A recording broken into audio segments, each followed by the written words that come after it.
Hey, online campus, so glad you are here to worship with us today. We are in the second week of a series on bitterness, how it is silently killing your joy and relationships and what you can do about it. Before jumping into today's teaching, here's a question for you all. What was the coolest thing that everyone was doing back when you were in high school or college? Go ahead and enter that into the chat and I'll be back with my own answer in a bit.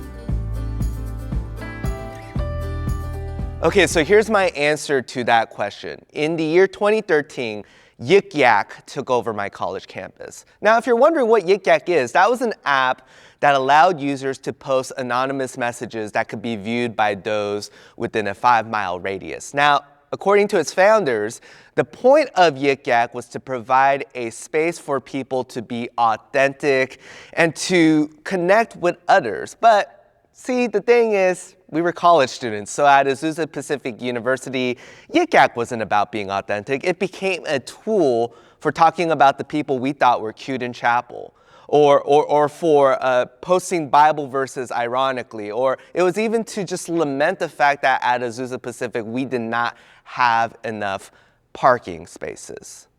So get this, you have college students, you have an app where anyone can say anything they want to say. There's zero accountability. What do you think might happen here? Well, it's exactly what you think would happen here. It's absolute chaos is what happened with Yik Yak, because what ended up happening was that cyberbullying and bomb threats and sexual harassment and racist posts raged nationally across college campuses, so much so that eventually Yik Yak shut down in the year 2017, and it somehow came back in the year 2021, but we won't deal with that today. So there's a popular saying that sticks and stones may break your bones, but words can never hurt you. Well, that's just kind of nonsense, and Yik Yak is yet another example of how words can harm, spread lies, and even endanger other people. But here's the thing, Yik Yak is just a symptom of a larger problem that has far outlasted and outlived the app and still tends to characterize us today. And here's what that problem is. We are not careful enough with our words. And I don't know about you, but over the last 2 to 3 years, we seem to be getting way too comfortable and way too habituated with speaking poorly to one another. Maybe it's because we believe we have the right to say whatever we want, however we want. Maybe it's because our culture is modeling to us that if you are in the right, then it doesn't matter how you treat someone on the other side. Or maybe it's because the last 3 years have been mind-numbingly hard and difficult, and there's a lot of resentment built up in us that we just need to let loose on someone. And so what do? We let loose. And to no one's surprise, we are collectively more bitter and angrier than ever before. So for example, last year, 2022, was the second most combative year for air travel, according to the FAA. Now, I don't like being on planes, and I certainly don't like people who feel the need to get out of their seats when we just landed. But 823 investigated incidents? That is 12% of all incidents since 1995. And unless everyone started flying Spirit, we have a real bitterness problem here in our country. So how do we get back on track?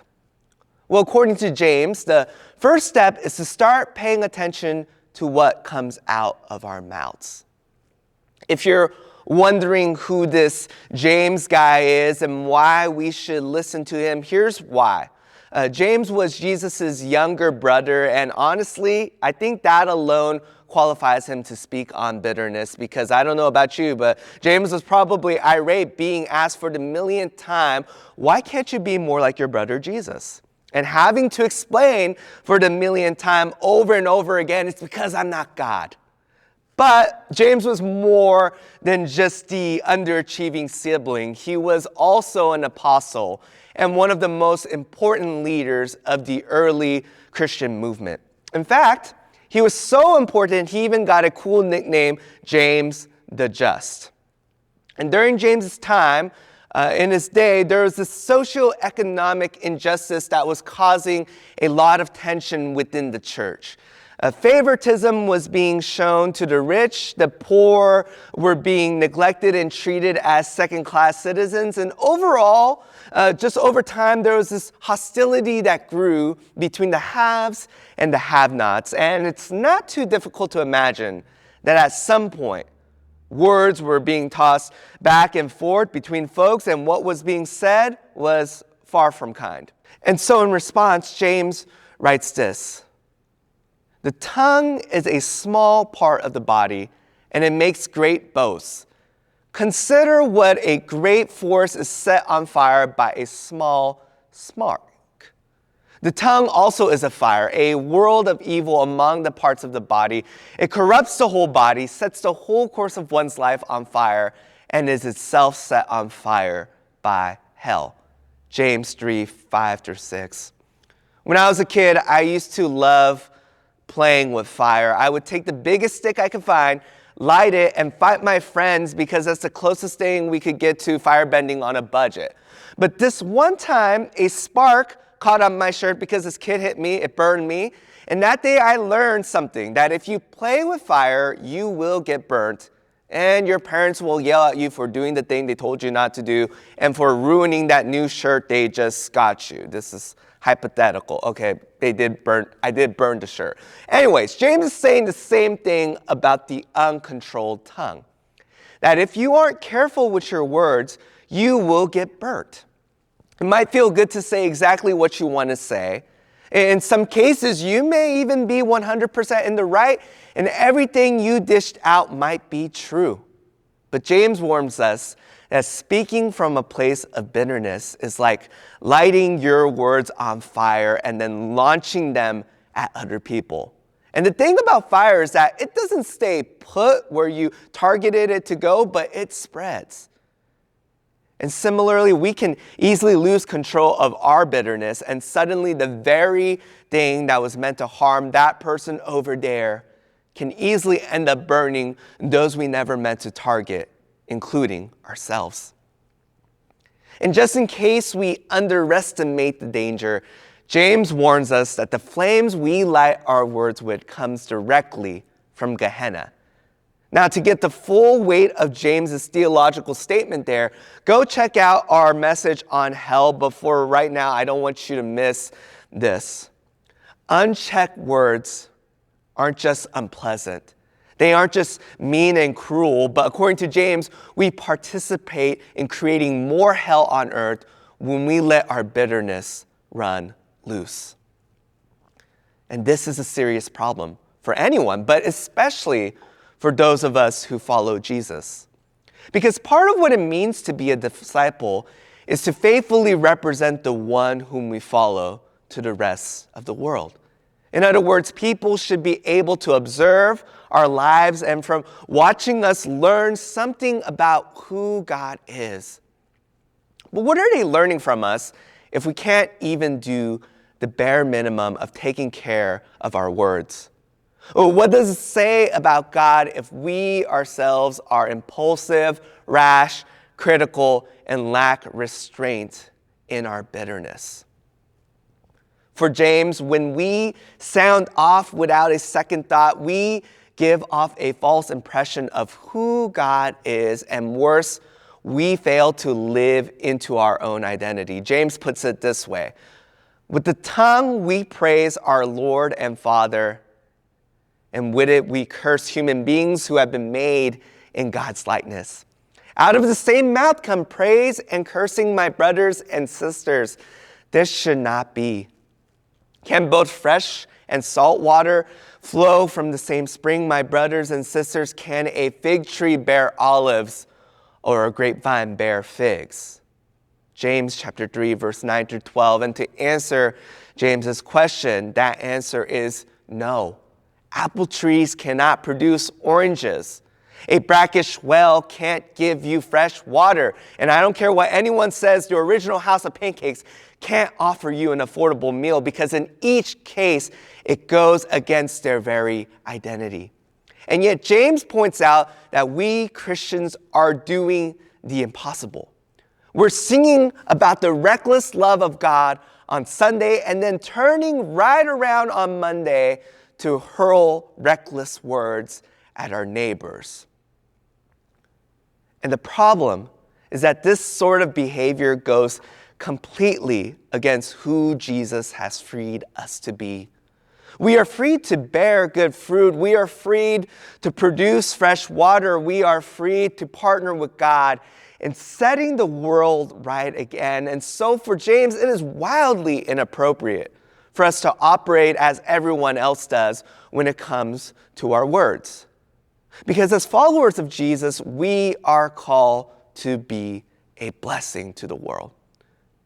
So how do we begin to take control of our bitterness? Well, it involves more than just being mindful or only speaking when we have something nice to say or avoiding certain topics altogether in mixed company. I mean, all these things I just listed might make you more pleasant to be around, but it doesn't deal with the root of bitterness. You know, I remember this one time my wife Jill had a minor toothache, and so we drove to the cheapest dentist you could find in the state of New Jersey. The good news is that he was certainly the cheapest dentist in New Jersey, and he was able to stop the pain for just $300. The bad news is somehow he completely overlooked that Jill needed a root canal. He dealt with the symptoms, but completely ignored the source of the problem and cost us way more money down the line. Anyways, likewise, we can mask our bitterness, restrain it, and even hide it, but all we're doing is symptom management. If we want to be better and not bitter, then we need to look at the source of bitterness as well. James reminds us that a salt spring can't produce fresh water. And here's the thing, if we find that we are often tempted to act out of resentment, then we need to take that as an invitation to look deep within our hearts and to ask ourselves, what is making us bitter? According to BetterHelp, a mental health platform that provides online counseling, here are the 7 most common reasons for bitterness. And let me go ahead and just add 3 as well to make it a big 10. So here are the top 10 reasons for our bitterness. Number 1, we feel that there is an inequality in a relationship. Number 2, we've experienced abuse or neglect in our past. Number 3, we are currently undergoing a health issue. Number 4, we have been humiliated. Number 5, we face prejudice or discrimination. Number 6, we are jealous of what others have. Number 7, we've been rejected. Number 8, we are being discipled into outrage by our choice media. Number 9, we hold others to a standard we don't expect from ourselves. And number 10, we are in the habit of surrounding ourselves with bitter people. So here's the uncomfortable follow-up question. Are any of these reasons the source of your bitterness? And if none of these apply to you, then what is at the heart of it for you? I know if I'm being really honest, number 6 is a huge one for me, being jealous. Because if I spend too much time on Instagram, without fail, I will run across another pastor who is way smarter than me, way funnier than me, and I'll just lay in bed all weekend thinking about how my sermons are complete garbage and I'll never measure up to Megan Marshman. And then by the end of the day, I just start hating on Megan Marshman, and I'll just pull aside Joe and be like, you know what I really hate about Megan Marshman? But here's the thing, what I really hate isn't Megan Marshman, but what I hate is the feeling of insecurity and not being good enough welling up within me. But that's me. What about you? Here's what I want to challenge you with this week. First, Name who or what is causing bitterness for you, because if you can't even name the problem, you can't begin to address it. So that's the first thing. Name what's causing the bitterness. Second, try to identify where the bitterness is coming from. Odds are the person or situation that makes you resentful is only the surface level of the issue. And there's something much deeper taking place in you. So spend some time to figure out what that might be. And then finally, figure out one step you can take this week to go from bitter to better. In some cases, the next step might be as simple as taking a break from social media, having an honest conversation with someone about what you're going through. Or it could be taking notes of any instances throughout the day that are causing your resentment. Or it could even be being more intentional about who we spend our free time with. But in other cases, I also realize bitterness is a lot deeper and more complicated than that, and may require pastoral care or professional counseling to help really untangle what it is that's going on inside of us. And if that's you, there's no shame in that. Plenty of people, including myself, have had to utilize professional help when it comes to uprooting bitterness. And I hope you know that here at Rainier View, this is a place where you can find the support and resources you need to begin addressing the source of bitterness in your life. So if you need help addressing bitterness, please feel free to reach out and don't delay, because confronting your bitterness isn't just about living your best life now, but more importantly, it's about living a more Christ-like life. So may God give you the wisdom, grace, and courage you need to start doing that introspective work this week, that you may become more like Him.